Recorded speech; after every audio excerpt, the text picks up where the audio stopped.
Hello दोस्तों, स्वागत है आपका हमारे यूट्यूब चैनल ऑल एग्जाम जी के फन में। दोस्तों, आज हम टॉप प्रश्नों को लेकर आए हैं जो आपके आने वाले एग्जामिनेशन के लिए हेल्पफुल साबित होंगे। तो इस वीडियो का पूर्ण जरूर देखें और यदि आपको ये वीडियो पसंद आया तो इसे लाइक शेयर जरूर कर दें। और जो हमारे चैनल पर नए हैं वह हमारे चैनल को सब्सक्राइब जरूर कर लें, क्योंकि मैं प्रतिदिन इसी तरह के टॉप प्रश्नों को लेकर आता हूँ। तो चलिए दोस्तों, शुरू करते हैं। तो हमारा पहला प्रश्न है, प्रथम बौद्ध संगति के अध्यक्ष कौन थे? तो इसका आंसर होगा महाकश्यप।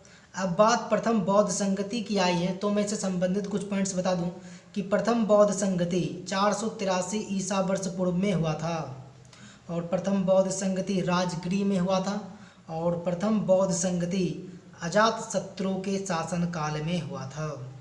इसके बाद ऑप्शन ए है सवाकामी, तो ये द्वितीय बौद्ध संगति के अध्यक्ष थे। इसके बाद ऑप्शन बी है मोगली पुत्तिस, तो यह तृतीय बौद्ध संगति के अध्यक्ष थे। इसके बाद ऑप्शन सी है वसुमित्र, तो यह चतुर्थ बौद्ध संगति के अध्यक्ष थे। तो इतनी सारी जानकारी हमें इस प्रश्न से प्राप्त होती है, तो आप इन सभी को भी याद रख लें क्योंकि प्रश्न किसी से भी आ सकता है। तो चलिए आगे बढ़ते हैं। तो हमारा अगला प्रश्न है, प्रथम बार राष्ट्रपति शासन किस राज्य में लागू हुआ था? तो इसका आंसर होगा पंजाब। अब बात पंजाब की आई है तो मैं इससे संबंधित कुछ पॉइंट्स बता दूं कि यहाँ के मुख्यमंत्री अमरिंदर सिंह हैं जो कांग्रेस पार्टी के नेता हैं और यहाँ के राज्यपाल विजेंद्र पाल सिंह बदनौर हैं और ये भाजपा पार्टी के नेता है। और यहाँ के लोकसभा में सीटों की संख्या 13 है और यहाँ के राज्यसभा में सीटों की संख्या 7 है और यहाँ के विधानसभा में सीटों की संख्या 117 है।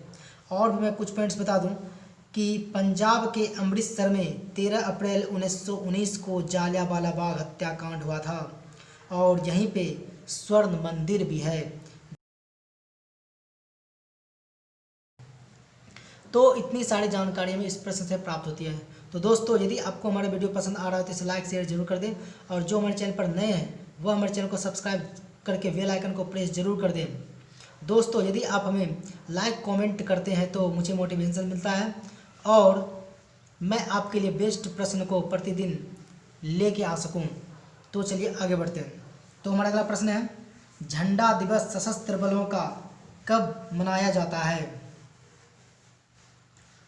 तो इसका आंसर होगा 7 दिसंबर।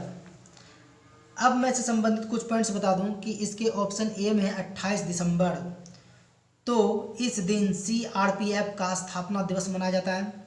इसके बाद ऑप्शन बी है 19 दिसंबर, तो इस दिन गोवा मुक्ति दिवस मनाया जाता है।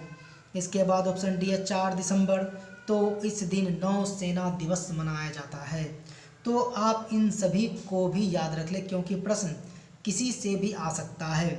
तो इतनी सारी जानकारी में इस प्रश्न से प्राप्त होती है। तो चलिए आगे बढ़ते हैं। तो हमारा अगला प्रश्न है, संघीय मंत्री परिषद किसके प्रति उत्तरदायी होते हैं? तो इसका आंसर होगा लोकसभा के प्रति। तो चलिए आगे बढ़ते हैं। तो हमारा अगला प्रश्न है, राष्ट्रपति के त्यागपत्र की सूचना उपराष्ट्रपति किसको देता है? तो इसका आंसर होगा लोकसभा अध्यक्ष को। तो चलिए आगे बढ़ते हैं। तो हमारा अगला प्रश्न है, लोकसभा सचिवालय किसके अधीन कार्य करता है? तो इसका आंसर होगा स्पीकर। तो चलिए आगे बढ़ते हैं।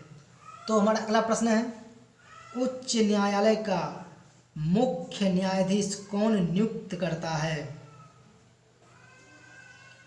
तो इसका आंसर होगा राष्ट्रपति भारत के मुख्य न्यायाधीश तथा राज्यपाल के परामर्श से। तो दोस्तों, यदि आप लिंक के साथ जीके पढ़ेंगे तो आपकी जीके बहुत जल्द इम्प्रूव हो जाएगी और आप कम समय में अधिक जीके जान पाएंगे।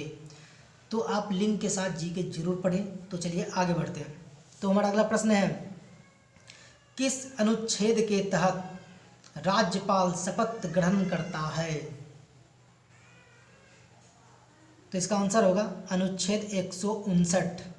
अब मैं इससे संबंधित कुछ पॉइंट्स बता दूं कि इसके ऑप्शन ए में है अनुच्छेद 155, तो यह राज्यपाल के नियुक्ति से संबंधित है। इसके बाद ऑप्शन सी है अनुच्छेद 161, तो यह राज्यपाल को क्षमादान देने की शक्ति से संबंधित है। इसके बाद ऑप्शन डी है अनुच्छेद 129, तो यह उच्चतम न्यायालय का अभिलेख न्यायालय होना से संबंधित है। दोस्तों, आप देख तो वीडियो ज़रूर लेते हैं लेकिन लाइक कमेंट्स नहीं करते हैं, क्योंकि यदि आप लाइक कमेंट्स करते हैं तो मुझे मोटिवेशन मिलता है। इससे मैं आपके लिए और अच्छे अच्छे प्रश्न को लेके आता हूं, तो आप मुझे लाइक कमेंट्स ज़रूर कर दिया कीजिए। तो चलिए आगे बढ़ते हैं। तो हमारा अगला प्रश्न है, उत्तर वैदिक काल में किस देवता को सर्वोच्च स्थान प्राप्त था? तो इसका आंसर होगा प्रजापति। तो चलिए आगे बढ़ते हैं। तो हमारा अगला प्रश्न है, आदि काव्य की संज्ञा किसे दी जाती है? तो इसका आंसर होगा रामायण। तो चलिए आगे बढ़ते हैं। तो हमारा अगला प्रश्न है, प्राचीन भारत में निष्क किसे कहा जाता था? तो इसका आंसर होगा स्वर्ण आभूषण को। तो चलिए आगे बढ़ते हैं। तो हमारा अगला प्रश्न है, आकार के अनुसार अरुण कौन से क्रम का ग्रह है? तो इसका आंसर होगा तीसरा। अब बात अरुण की आई है तो मैं इससे संबंधित कुछ पॉइंट्स बता दूं कि अरुण को अंग्रेजी में यूरेनस भी कहा जाता है और अरुण ग्रह की खोज 1781 ईस्वी में विलियम हर्शेल द्वारा की गई थी और अरुण अपने अक्ष पर पूर्व से पश्चिम की ओर घूमता है और यहाँ सूर्योदय पश्चिम की ओर और सूर्यास्त पूरब की ओर होता है और इसे लेटा हुआ ग्रह भी कहा जाता है। और अरुण के पास कुल 27 उपग्रह हैं और इसके सबसे बड़ा उपग्रह टाइटेनिया है। दोस्तों, यदि आप लिंक के साथ जीके पढ़ेंगे तो आपकी जीके बहुत जल्द इम्प्रूव हो जाएगी और आप कम समय में अधिक जीके जान पाएंगे।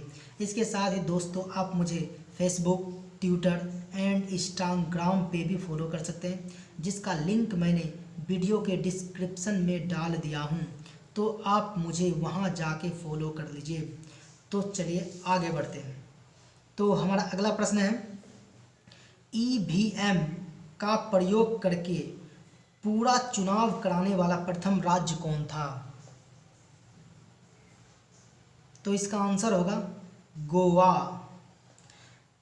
अब मैं ईवीएम से कुछ पॉइंट्स बता दूं कि ईवीएम का फुल फॉर्म होता है इलेक्ट्रॉनिक वोटिंग मशीन और ईवीएम का पहली बार प्रयोग केरल के पारोड़ विधानसभा के 50 बूथों पर 1982 ईस्वी में किया गया था और ईवीएम का प्रयोग करके पहली बार 2004 में संपूर्ण आम चुनाव कराया गया था और 2009 से आम चुनाव एवं सभी विधानसभाओं के चुनाव में ईवीएम का प्रयोग होने लगा।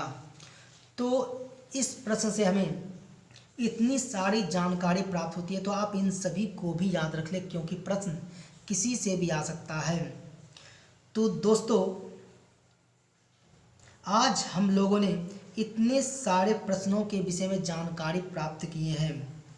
तो दोस्तों, यदि आपको हमारा वीडियो पसंद आया हो तो इसे लाइक शेयर जरूर कर दें और इसी तरह के ढेर सारे जीके की जानकारी प्राप्त करने के लिए आप हमारे चैनल को जल्द से जल्द सब्सक्राइब कर दें, क्योंकि मैं प्रतिदिन सुबह वीडियो अवश्य डाल देता हूं, तो आप हमें सब्सक्राइब जरूर कर लें।